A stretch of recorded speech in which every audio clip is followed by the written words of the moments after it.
I guess who's back?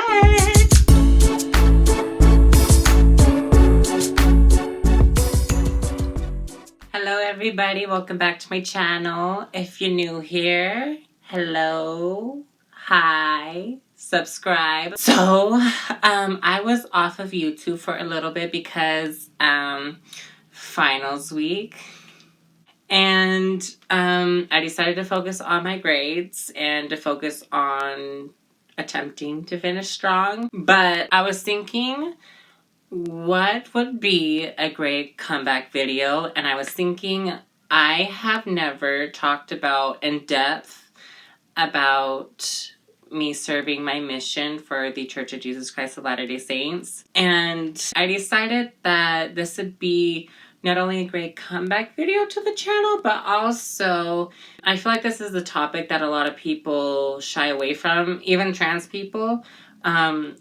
Especially living here in Utah, I've heard several stories told by gays and lesbians about their experiences about serving a mission for the church, either having come out or coming out afterwards, but I rarely hear about trans people, and I know that I'm not the only trans person that has served a mission, but those stories just don't really get told, and I feel like it's almost a taboo topic for other people to... Henry! Sorry, the cat decided to barge in. But I feel like people are uncomfortable with asking trans people about their experiences if they've served a mission. And I also feel like trans people don't like talking about it, most trans people that I've met. And I can understand why. They're like, going to church for myself, like there's a lot of anxiety that comes with it. Like, I am afraid of what people are going to say, like, oh look, Brother Tribu's back and he's a woman. Like, that's basically the reaction that I get on Facebook. Sometimes I have blocked a couple people. So, anyways, I'm not one of those people that have a lot of anxiety around talking about my mission from my perspective. And with me sharing my story, this doesn't go to show, or it doesn't represent every trans person's experience going on a mission for the LDS Church. And it doesn't speak for all the gays and lesbians that have also served for the LDS Church. This is just my experience. This is my story. This is what I experienced. You gotta pick in or out, man. Are you gonna stay out? I'm half tempted to just leave him in Emily's room. So without further ado, here is the story about, well, the story. Here's my experience, I guess, story. Here is the story as well as the experience that I had serving a mission as a transgender woman. So before I served my mission, back in high school, it was around junior, senior year-ish, I learned the word transgender, and at the time I was identifying as a gay boy. I was embarrassed to share my feelings with my friends, my parents, my family, of not only my attraction towards men and with everyone perceiving me as a boy, so a boy being attracted to other men, but as well as I never felt confident enough or brave enough to share my feelings, saying like, I don't know why, but at night when I dream, I see myself as a woman, or I feel like a girl, and I know that's weird to say, but at the time, I didn't have the word to describe what I was feeling, so at the time, I identified as a gay man, and I had barely learned the word transgender, and it clicked with me, and at around 16, 17 years old, I was like, that's what I am. I'm a trans woman. But I was too afraid to admit anything. I was afraid to share my truth. On top of that, I had gained a desire to serve a mission for the church, and I knew deep down that had I told my truth, if I decided to live as me, that I wouldn't be allowed to serve a mission. So I kept my identity to myself. Even back then, my bishop and my stake president weren't super keen on me serving a mission. They were thinking that with some experiences that I have had in the past, plus me saying that I was gay, even though I knew I wasn't, they didn't feel comfortable sending me on a mission because they thought that I wouldn't be able to handle it. But anyways, moving past that, I eventually got approved to go serve a mission. So I started preparing. It came to October, November-ish. I got my mission call. I was asked by the church to serve in the Cebu East, Philippines mission. Around the same time, the church had just put out a policy stating that children of gay parents would not be allowed to be baptized. So this policy had just come out, and I had just got my mission call, and both my parents were very iffy about me serving my mission. They're like, are you sure you want to do this? Because the church did this. And on top of that, like, so not only am I trans, but my younger brother that comes right after me, he's gay. With how accepting my family is, this policy was like, our family felt attacked. My parents were like, this policy doesn't favor you or your brother. Are you sure you want to serve a mission? And I still wanted to. So I made the decision to serve my mission, and I got my visa, I got my clothes, and on December 9th, right? I went to the Provo MTC and I began to learn the language Cebuano. I started learning more in depth on how to teach the gospel better, and yeah, my journey began. So just to give you an idea of where I served, I started in Cebu Island, I served in Compostela, and then I served in Pilar, Bohol, and then I went to Camotes Island, and then I went to Consolacion, which is in Cebu, and then I moved to Lapu-Lapu, and then my last area I finished in Inabanga, Bohol. And while on my mission, I learned the language Bisaya. So I learned different dialects of Bisaya. I learned Cebuano, which originates from Cebu, Boholano, which originates from Bohol, and Porohanon, which originates from Camotes, and it was like a mix of different languages, so that was hard to catch on to, but I can still speak them. Mayong adlaw, ako si Christian Alisa Tuilupe, taga-Amerika ako. Di naman ko sa YouTube para mag-share sa inyong kabahin sa akong experience isa po misyonaryo para sa simbahan. She's a Cebuana. So yes, I still know the languages. I've lost some of it, but for the most part, I can speak it. So while on my mission, there were definitely signs that I was very in denial of. I did not feel comfortable wearing my polo with my tie, with my pants, with my belt, looking very masculine. I never felt comfortable in those clothes ever. On top of that, there are a lot of people that started catching on to my mannerisms, how I speak, like how I'm speaking to you right now. This isn't actually how I speak. Like, I'm not bringing my voice up any higher than usual. This is literally how I talk. And the Filipinos, they all took it as a very feminine voice, which people in America do it too, which works out in my favor as a trans woman. But serving as an elder with this voice, it's very clockable. So there were some members that would ask me if I was gay or if I was secretly a woman, like, in my heart. That sounds like a weird sentence to say, like, a woman in my heart, but there is a girl who had just been recently baptized in my...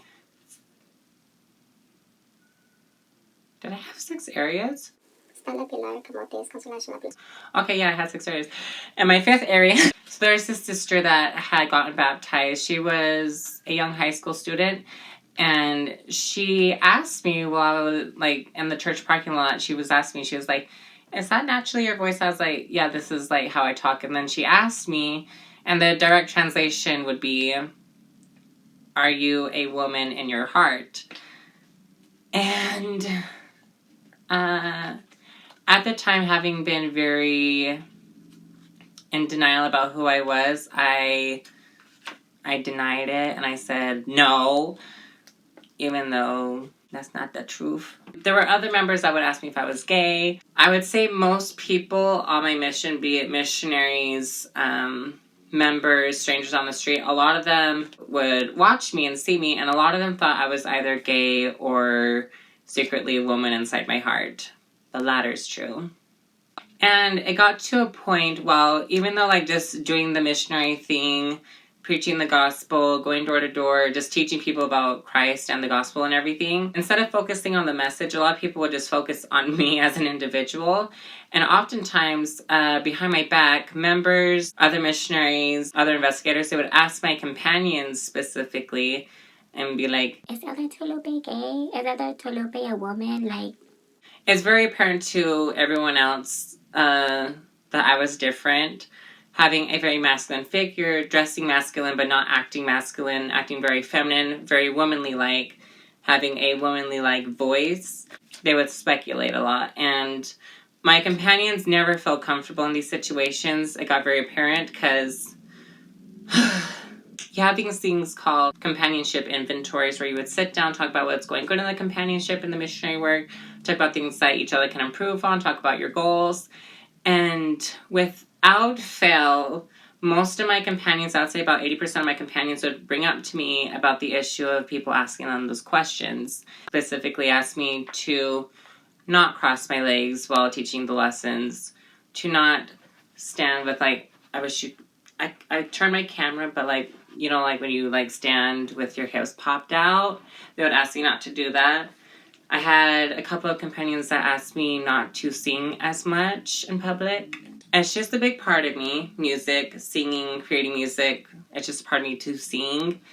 And I had a couple of companions that would ask me to not sing as much. They're like, if we're at the apartment, it's fine, but outside, please don't draw attention to yourself, is what they would say. So with my companions asking me to be one way or another and having all those questions brought up, and to have those moments to be so vulnerable, to have a companion sit there and tell me, you need to be less this or you need to be less that, it's not a good look for the church. Besides the signs, since coming out, I've had some people ask me, so what was it like serving with elders? Boys are so stupid. I grew up with brothers, and I'm used to them, but I'm not used to other guys. You think about boys' locker rooms.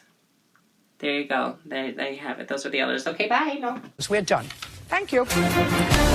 So, try to think of yourself as a woman being around a bunch of dudes the whole time, just how dudes act. You roll your eyes a lot at it. Some of it doesn't make sense. Something that, I don't know why guys do this, but more often than not, if we were in a whole apartment full of elders, the elders would want to wrestle in their garments, mesh garments.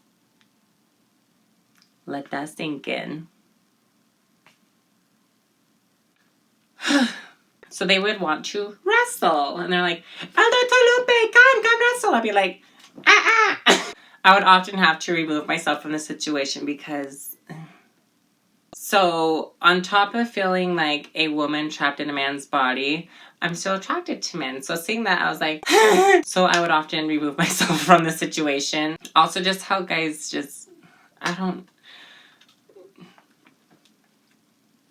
guys around each other act like brodies, and that's what you get. And I was around that 24/7.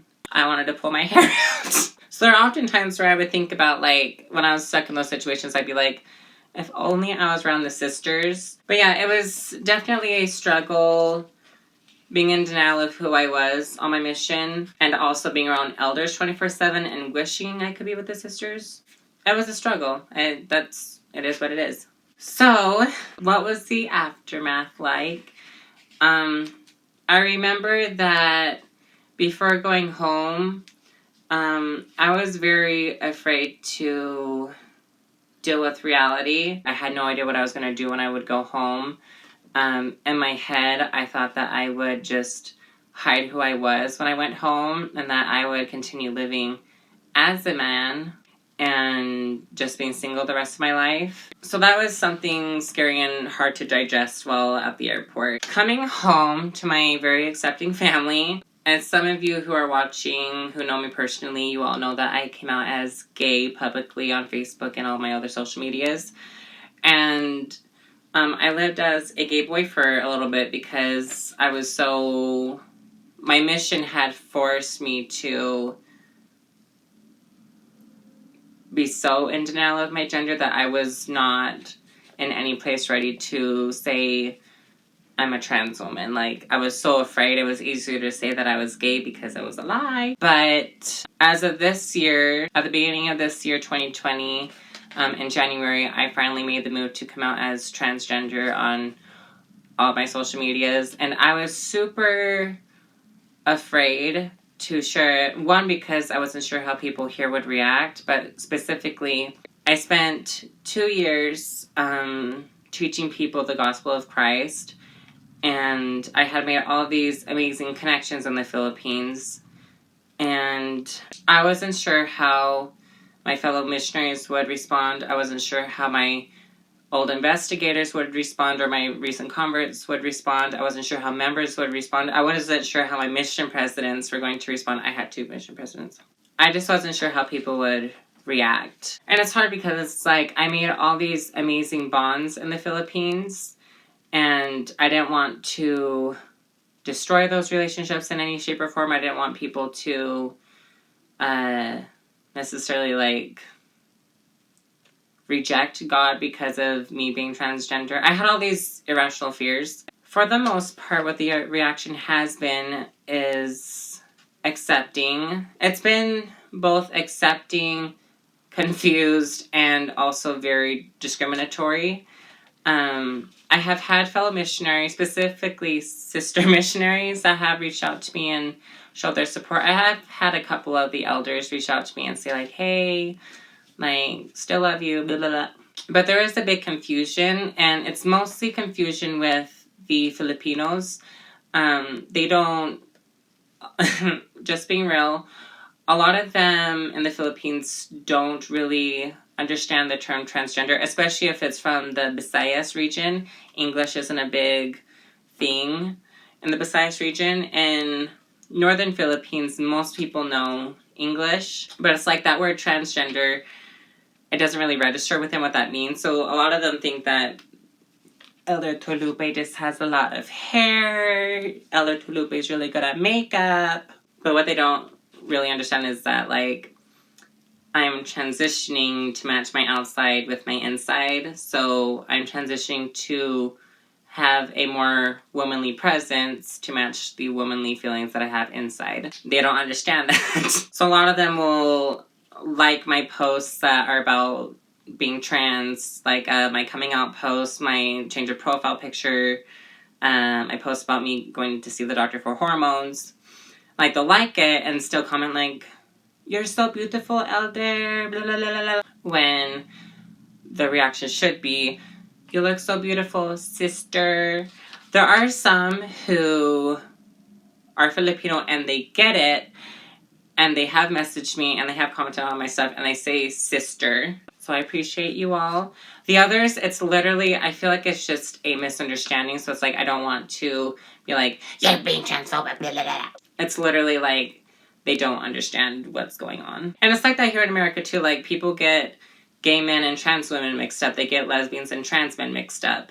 We all have similar mannerisms. Like, the mannerisms that I have are pretty similar to my brother's, but difference is that he's just very, very gay and I'm trans. So anyways, that's a big misunderstanding that a lot of Filipinos have.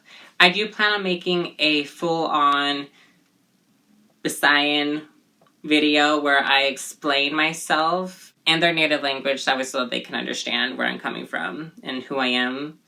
And from there, they can either be accepting or be discriminatory. There's that. Those that have been discriminatory, either they don't talk to me anymore, or they have commented and have said some of them aren't too bad, but it was enough for me to feel a certain way and remove them from my Facebook or block them. To me, it's not worth it sitting and having a hard conversation with someone if they are so fixed. If someone thinks that being trans is wrong or being gay is wrong, they're going to be fixed on it, and there's no sense in me trying to defend myself and explain it and, like, fight them until they change, because they won't change based off of, like, if I'm being assertive, if I'm being very, like, nice about it. Regardless, they are going to not agree with it. For example, one of the comments was, I know God makes no mistakes. I know that you are a beautiful son of God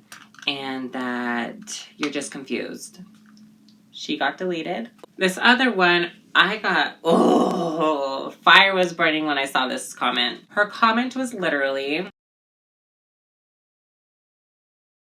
I was like, I wanted so badly to comment back, "Congratulations, sister. You have proven that the Bible's words are true, that man's hearts will grow cold."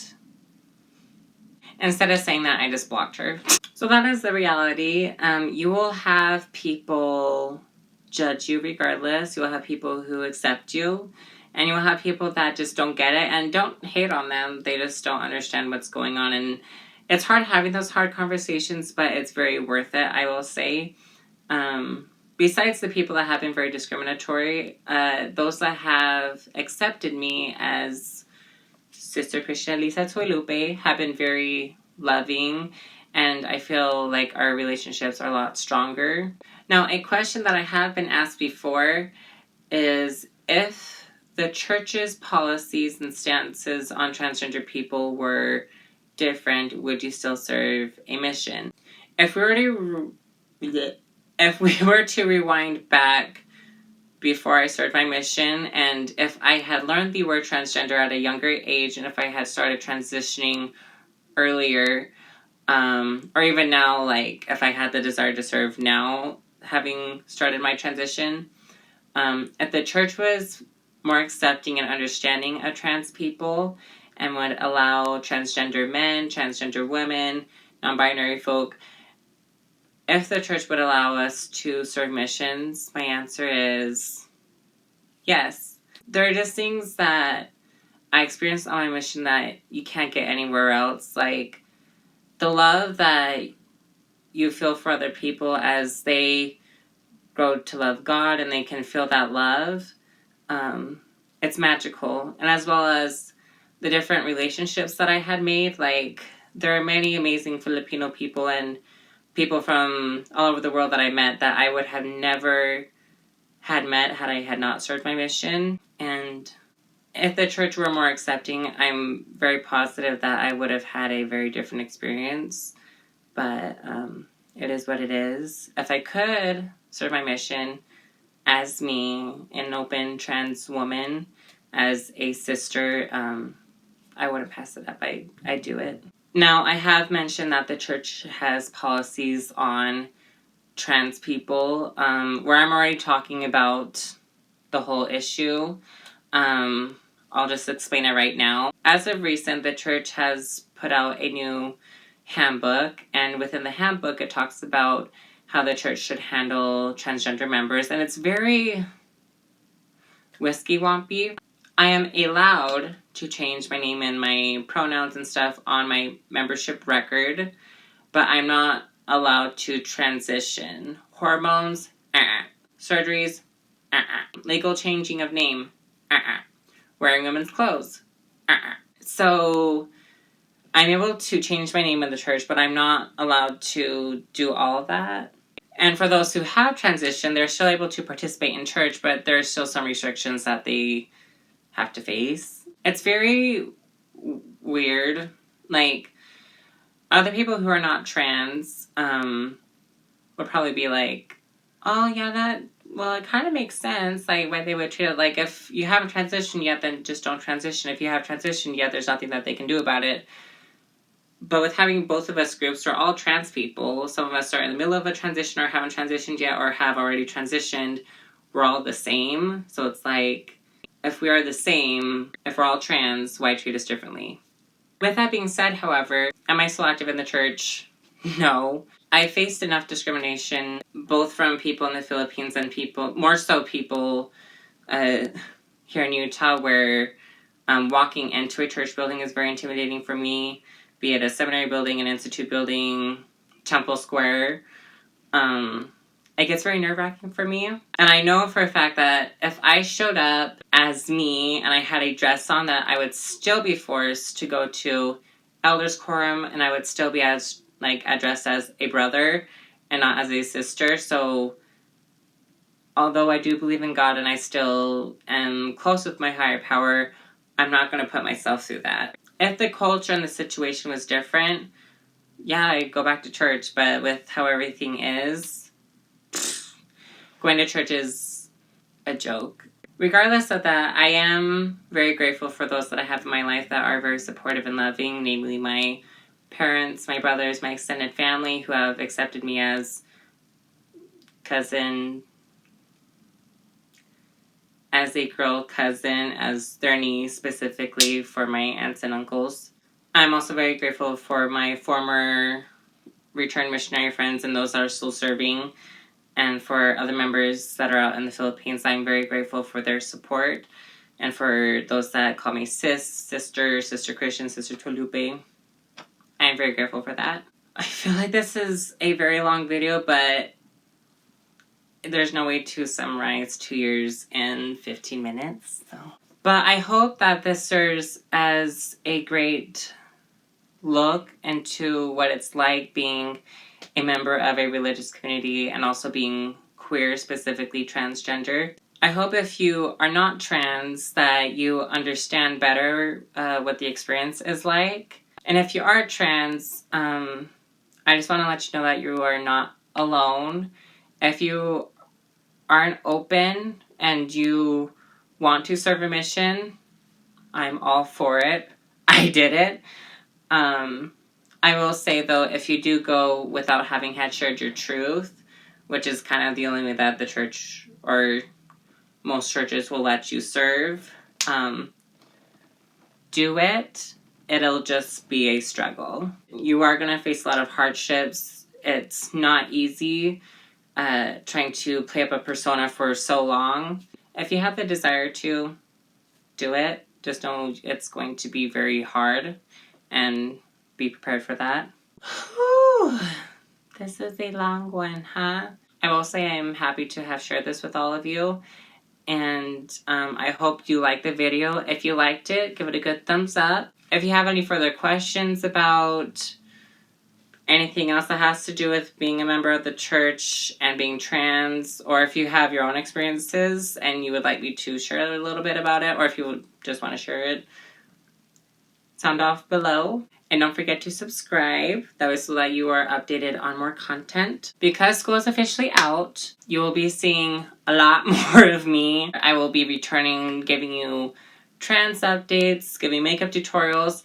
I will be doing more fun tutorials. I feel like I've done enough like natural looks and like how-tos and stuff. So I'm going to do more fun looks like I used to do back in the day before I started my YouTube. Yeah, I hope you find them entertaining. Anyways, love y'all. See you soon.